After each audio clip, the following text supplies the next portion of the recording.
Assalamualaikum warahmatullahi wabarakatuh. Saya Siti Rosmila selaku moderator dari kelompok 10. Kelompok kami akan mempresentasikan materi tentang pengantar pendidikan. Untuk pemateri pertama, saya persilahkan untuk memaparkan materinya.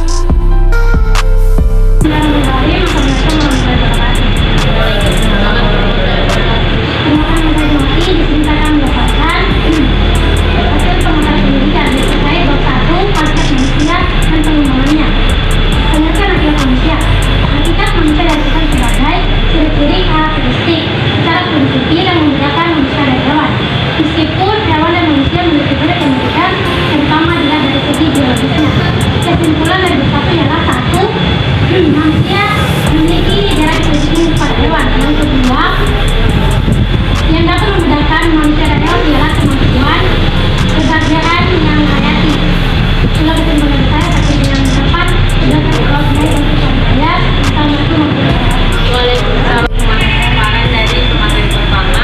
Sekarang kita akan melanjutkan kepada materi kedua. Untuk materi kedua,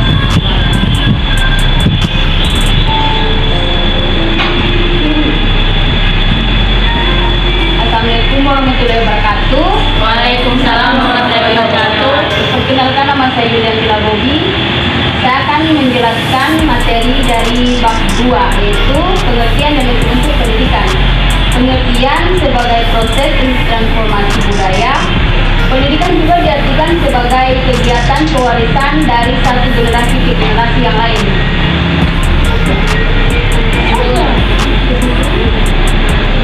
Saya persilakan untuk pemateri ketiga untuk membacakan materinya. Untuk pemateri ketiga saya persilakan.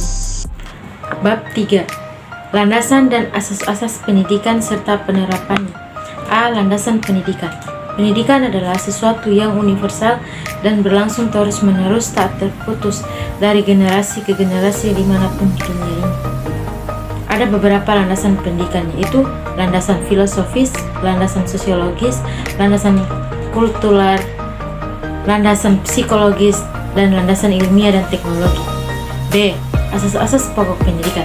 Asas-asas pokok pendidikan merupakan suatu kebenaran yang menjadi dasar baik pada tahap perancangan maupun pelaksanaan pendidikan. Dalam pendidikan Indonesia terdapat beberapa asas, yaitu asas Tutburi Handayani, asas belajar sepanjang hayat, asas kemandirian dalam belajar. Terima kasih. Berikutnya saya persilakan untuk pemateri keempat untuk membacakan materinya. Untuk pemateri keempat saya persilakan. Saya akan menjelaskan tentang bab 4, perkiraan dan antisipasi terhadap masyarakat masa depan. A. Perkiraan masyarakat masa depan. Masyarakat Indonesia dan kebudayaan nasional merupakan landasan sistem pendidikan nasional. 1. Kecenderungan globalisasi. 2. Perkembangan ilmu Indonesia dan kebudayaan. 3. Perkembangan arus komunikasi yang semakin padat dan cepat. 4. Peningkatan layanan profesional. B. Upaya pendidikan dalam mengantisipasi masa depan.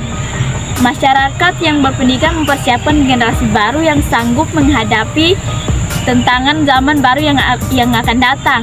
1. Tuntunan masa depan, yaitu manusia modern. 2. Upaya mengantisipasi masyarakat masa depan, yaitu mempunyai perubahan nilai dan sikap, pengembangan kebudayaan dan pengembangan sarana pendidikan. Itu saja yang saya jelaskan. Saya kembalikan kepada moderator. Selanjutnya akan dilanjutkan oleh pemateri kelima. Untuk pemateri kelima saya persilakan. Saya akan menjelaskan sedikit ringkasan dari bab 5, yaitu pengertian, fungsi, dan jenis lingkungan pendidikan. Pendidikan merupakan suatu proses yang kompleks dan melibatkan berbagai pihak, khususnya keluarga, sekolah, dan masyarakat, sebagai lingkungan pendidikan yang dikenal sebagai tripusat pendidikan. Fungsi dan peranan tripusat pendidikan itu, baik sendiri-sendiri maupun bersama-sama, merupakan faktor penting dalam mencapai tujuan pendidikan, yakni membangun manusia Indonesia seutuhnya, serta menyiapkan sumber daya manusia pembangunan yang bermutu. Baik, itu saja. Terima kasih. Wassalamualaikum warahmatullahi wabarakatuh.